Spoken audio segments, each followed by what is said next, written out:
around 15, I came across Brian Tracy and fell in love with his teaching. I would go to the internet cafe at night because I couldn't afford the normal fee in the day. I would spend hours in the nights listening to Tracy and reading his quote. One particular sentence stick with me from Tracy, and that is, if you want to achieve something different, you have to do something different. If you want to achieve what you've never achieved, you have to do what you've never done before.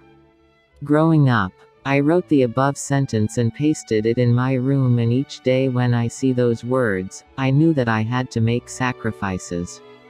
It's very simple. If your life is not what you want it to be right now, you have to be willing to do something different, and don't let me sugarcoat anything here, you won't move from one easy world to another. Doing something different means getting out of your comfort zone, and this is never going to be easy. In today's video, I'm going to be sharing with you the 4 sacrifices you need to make to escape poverty. If you're new here, consider subscribing so that you won't miss other interesting videos like this. Take time to read. When most of my friends and relatives know what I've achieved with my life today, it's easy for them to envy me. Just 15 years ago, I was just one of the young people whose life was a disaster. I hated my life and wished I was never born, because I was born into poverty, sickness, and many other limitations. So, how was I able to change my life, from being a guy who hated life to creating one of the best life ever for myself? My life changed the day I started reading books, and I'll explain how it happens.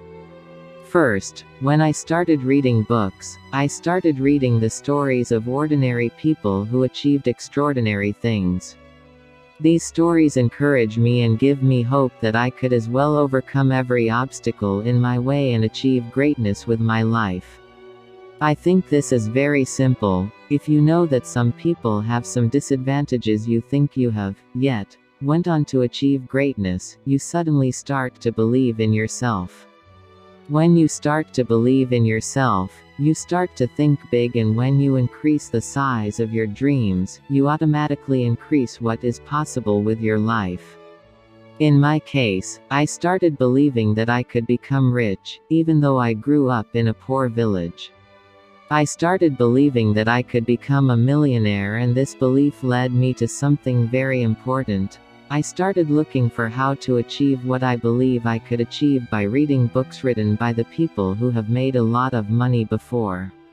I started learning the mindset and the actions of these people, and the more I modeled these people, the better my financial life.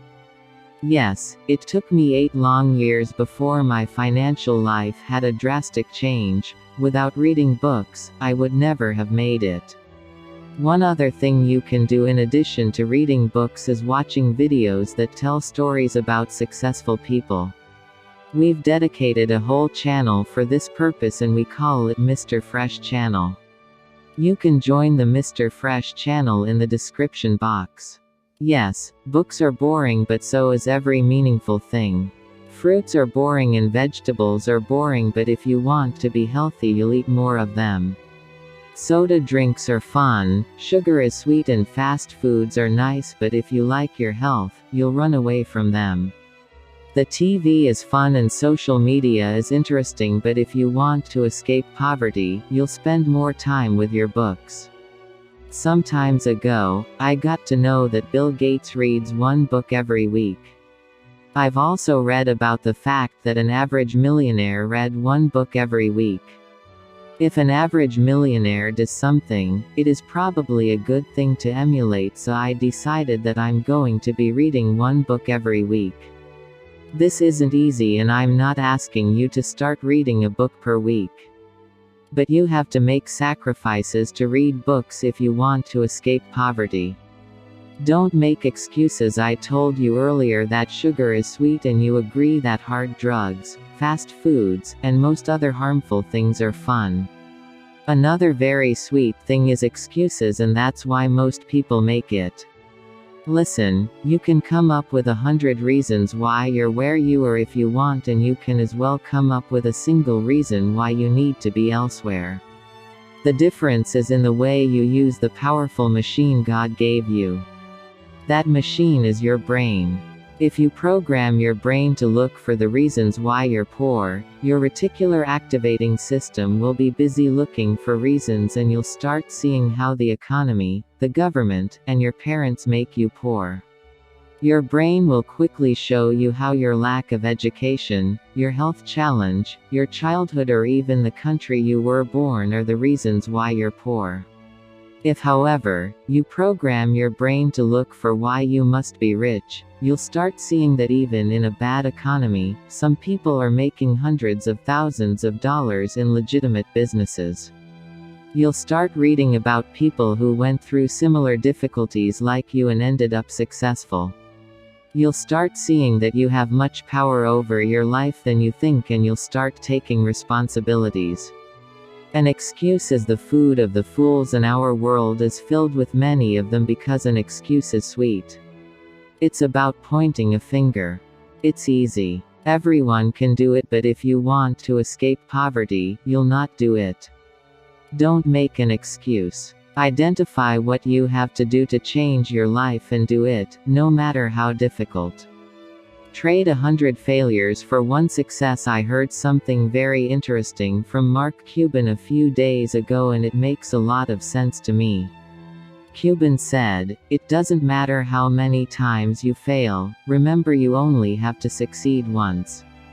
This statement makes a lot of sense to me because whenever I looked back at my 6 years of failures, I could see the meaning of this statement. You see, my first 6 years in the business world was terrible. Everything I attempted failed, and everyone thought I was stupid. I was broke, rejected, and frustrated, but a day came when I had my first breakthrough. From there, I had my second breakthrough and the third. Today, it seems as if everything I touch becomes successful, but that's the opposite of the kind of life I had only a few years ago.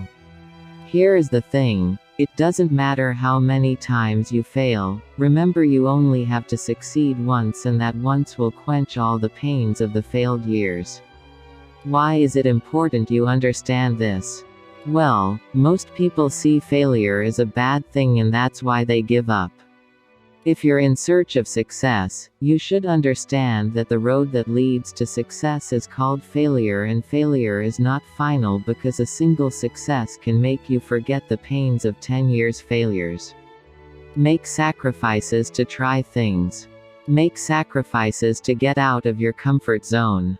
Make sacrifices to do things that are risky, and when you fail, be courageous to stand up and try again, because it doesn't matter how many times you fail, all you need is a single success. The most important point in this video is this: sacrifice.